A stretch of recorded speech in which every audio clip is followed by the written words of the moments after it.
মোদীকে বাবার মতো দেখতে, প্রশংসার নয়া কায়দা ট্রাম্পের। দ্রুত ভারতের সঙ্গে বাণিজ্য চুক্তির সম্পন্ন করার আশ্বাস, মার্কিন প্রেসিডেন্টের পদক্ষেপে কাটবে সম্পর্কে জট। এ নিয়ে জানবো বিস্তারিত। আমাদের সঙ্গে যুক্ত হয়ে গেছে প্রতিনিধি সৌম্য মুখোপাধ্যায়। সৌম্য, কি জানতে পারছো?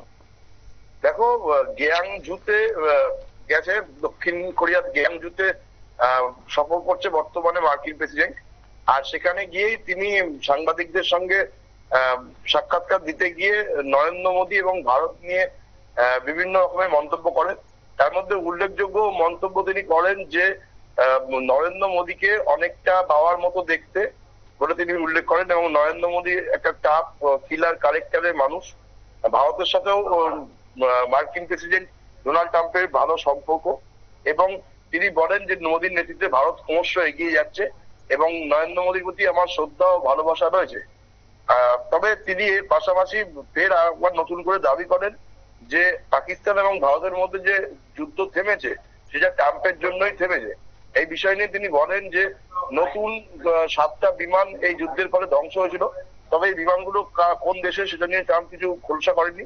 পাশাপাশি তিনি বলেন যে যখন ভারত ও পাকিস্তান সংঘর্ষে লিপ্ত ছিল তখন আমি দুই দেশের রাষ্ট্রপ্রধানকেই জানিয়েছিলাম যে যদি যুদ্ধ না থামানো হয় তাহলে আমি বাণিজ্য চুক্তি করবো না।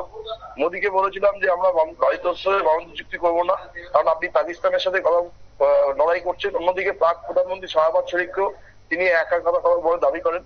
যদিও ট্রাম্পের দাবি হচ্ছে যে পাকিস্তানের প্রধানমন্ত্রী ট্রাম্পের কথা মেনে নিলেও নরেন্দ্র মোদী মানতে চাননি। তিনি বলেছিলেন যে আমি পাকিস্তানের সাথে যুদ্ধ থামাবো না। যদিও পরে ভারত যুদ্ধ তার কথা অনুযায়ী থামিয়ে নিয়েছে বলেই দাবি ট্রাম্পের। পাশাপাশি ট্রাম্প আর একটা জিনিস বলেন যে ভারতের সাথে যে 50% শুল্ক চাপানো নিয়ে যে চাপানো চলছিল, যে বাণিজ্য চুক্তি আটকে ছিল, সেটা খুব তাড়াতাড়ি সম্পন্ন হয়ে যাবে। আলোচনা সফল হয়েছে বলেও হোয়াইট হাউসের তরফ থেকে জানানো হয়েছে। ফলে আমেরিকা এবং ভারতের মধ্যে যে বাণিজ্য চুক্তি নিয়ে টানাপোড়েন চলছিল, যে ঐক্য রাজনীতি তৈরি হচ্ছিল বিশ্বব্যাপী, সেইটা এবার সমাধান হবে বলেই আশা করা হচ্ছে। যদিও ট্রাম্প যে ধরনের মানুষ, সে আজকে যা বলে কালকে তার উল্টো কথা বলে, ফলে ট্রাম্পের কথা কতটা গুরুত্ব রাজনীতি দেবে সেটাই এখন দেখা।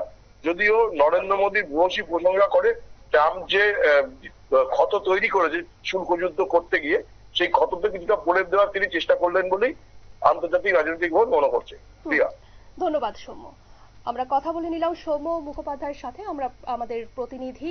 তবে এক প্রকার বাণিজ্য ঘাটতি কমানোর চেষ্টা করছেন ট্রাম্প বলা যায়, আর তাই তো দ্রুত ভারতের সঙ্গে বাণিজ্য চুক্তি সম্পন্ন করার আশ্বাস ট্রাম্পের। নিয়ে নিচ্ছে ছোট্ট একটি বিজ্ঞাপন বিরতি, সঙ্গে থাকুন।